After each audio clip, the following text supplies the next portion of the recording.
আমরা কি কম জানি নাকি? আমাদের ভিতরে কি ইমান কম আছে? আমগুলো দেখলে কি ইমানদার কম মনে হয়নি? যাতা বলিস, অথচ জীবনে নামাজ পড়ে না। দোস্ত, আপনি বলেন কি করে আপনি রবকে অসন্তুষ্ট করে আপনি কোনোদিন জোহরের নামাজ না পড়ে, আপনি কোনোদিন আসরের নামাজ না পড়ে, আপনি কোনোদিন মাগরিবের নামাজ না করে নিজেকে প্রকৃত মুসলমান বলে কিভাবে দাবি করেন? বলেন।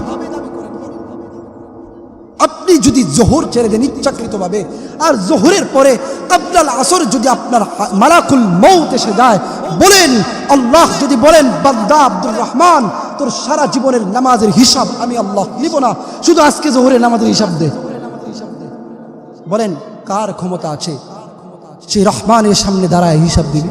বলেন কে আছে? আমাদের নামাজ কি হয়ে গেল?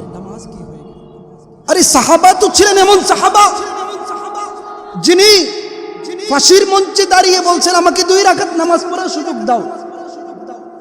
ফের হযরত খুবাইব রাদিয়াল্লাহু তাআলা আনহু হারিসার সন্তানেরা শহরে মাহরুমের পর শহরে হরুমের পর ওনাকে নিয়ে দাঁড় করিয়েছে হত্যা করার জন্য। যখন ময়দানে নিয়ে যায়, সমস্ত মানুষ দর্শকরা চতুর্দিক থেকে ঘেরাও করেছে, আজকে খুবাইবের হত্যা দেখবে।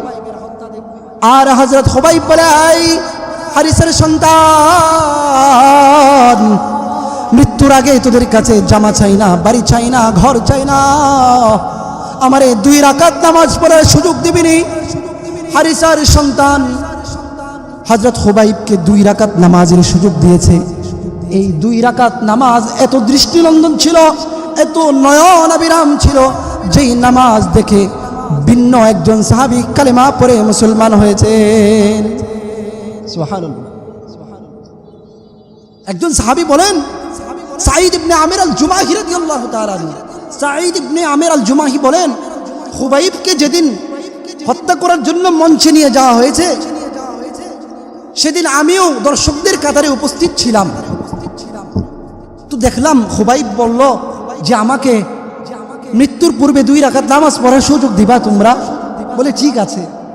হযরত খুবাইবকে যখন নামাজের সুযোগ দেওয়া হলো, তো আমি দেখলাম হযরত খুবাইব, সাঈদ ইবনে আমির আল জুমাহি বলেন, খুবাইবকে দেখলাম তাকবীর বলে রবের সামনে দাঁড়ায়া এত অল্প সময়ে 2 রাকাত নামাজ পড়েছেন। খুদাকে কসম, আমার জীবনে এত সুন্দর নামাজ আমি দেখি নাই। মৃত্যুর মঞ্চে দাঁড়ায় 2 রাকাত নামাজ পড়েছেন। সাঈদ ইবনে আমির আল জুমাহি বলেন, এই 2 রাকাত নামাজের সৌন্দর্যতা বর্ণনা করার জন্য আমার জবান নাই। আমি মনে মনে ভাবতে লাগলাম, লাতের সামনে তো এত সুন্দর করে সিজদা দেওয়া যায় না, মানাতের সামনে তো এত সুন্দর করে রুকু দেওয়া যায় না, দুনিয়ার কোন মূর্তির সামনে তো এত সুন্দর করে বান্দা দাঁড়াইতে পারে না। হযরত খুবাইবের 2 রাকাত নামাজের পদ্ধতি দেখে আমার অন্তরে এটা এমনভাবে বদ্ধমূল হয়েছে যে খুবাইব যার সামনে দাঁড়িয়েছে তিনি নিশ্চয়ই রব আল্লাহ।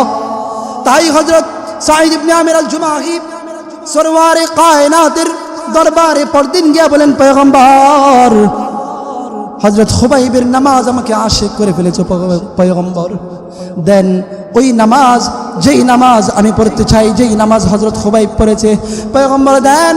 হযরত খুবাইবের নামাজের দৃশ্য দেখে হযরত সাঈদ ইবনে আমির আল জুমাহি রাদিয়াল্লাহু তাআলা আনহু কালিমা পড়ে মুসলমান হয়েছে। নামাজের দৃশ্য দেখে কালিমা পড়ে মুসলমান হয়েছে। আর আমাদের নামাজের দৃশ্য দেখলে, নারায়ণগঞ্জের এক পীর সাহেব বের হয়েছিল, দেখছিলাম, বলে আমি দৈনিক 70 থেকে 80 রাকাত নামাজ পড়ি তাহাজ্জুদের।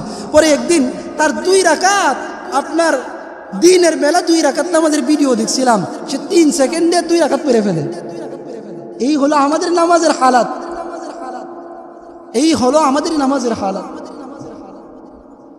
নামাজ হতে হবে সাহাবীওয়ালা নামাজ, নামাজ হতে হবে সেই নামাজ যেই নামাজ আমাকে হারাম অশ্লীল কাজ থেকে ফিরিয়ে রাখে।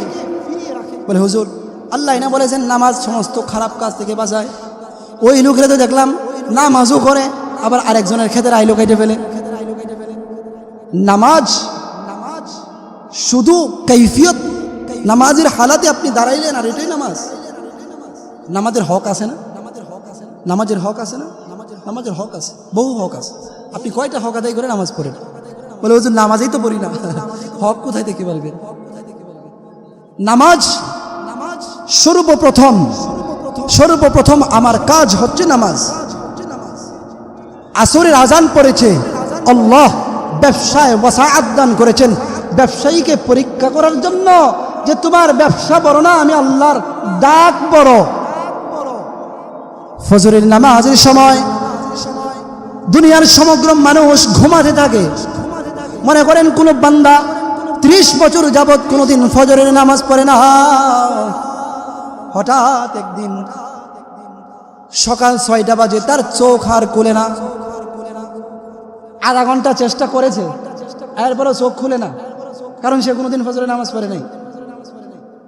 আরো আধা ঘন্টা চেষ্টা করেছে খোলার জন্য, আর চোখ খুলে না। 1 ঘন্টা পরে তো চিৎকার শুরু করে দেবে, হাও মাও করে দেবে, হায় তার কান্না দেখবে। রব্বে কারিম যে আপনাকে ফজরের ওয়াক্তের পরেও, নামাজ না পড়ার পরেও চক্ষু খোলার শক্তি দেন, এর পরেও কি আপনার বুঝে আসে না যেই মহান ক্ষমতার অধিকারী আল্লাহ সুবহানাহু ওয়া তাআলা, যে শক্তি পৃথিবীর কাউকে দেন নাই, পৃথিবীর কোনো বিজ্ঞান, কোনো আধুনিক প্রযুক্তি একটা চোখ বানাবার ক্ষমতা রাখে না, সেই আল্লাহ প্রতিদিন আমাকে সমগ্র দুনিয়া দেখার শক্তি দিয়েছেন। সেই রবের সামনে যদি আমি না দাঁড়াই, আমার একটা চোখ যদি অন্ধ হয়ে যায়, আমি কি করতে পারবো? এই জন্য দোস্ত, নামাজ আমার আসল কাজ। এই নামাজ ছাড়া আপনি কোনোদিন সফল হতে পারবেন না। বলেন হুজুর, অনেক লোককে দেখলাম টাকা পয়সা দিয়ে বাড়িঘর ভরে ফেলছে, কোটি কোটি টাকার মালিক, কিন্তু এই নামাজ পড়েন, আল্লাহরে এত ভালোবাসে কে? আছে না? আরে পৃথিবীতে মুসলিমদের থেকে আপনার কাফির মুশরিককে আল্লাহ তাআলা আরো বেশি সম্পদ দিয়েছেন। মুশরিকদের, মুনাফিকদের অর্থবিত্ত দেখে গাবড়াবার কোনো কারণ নাই।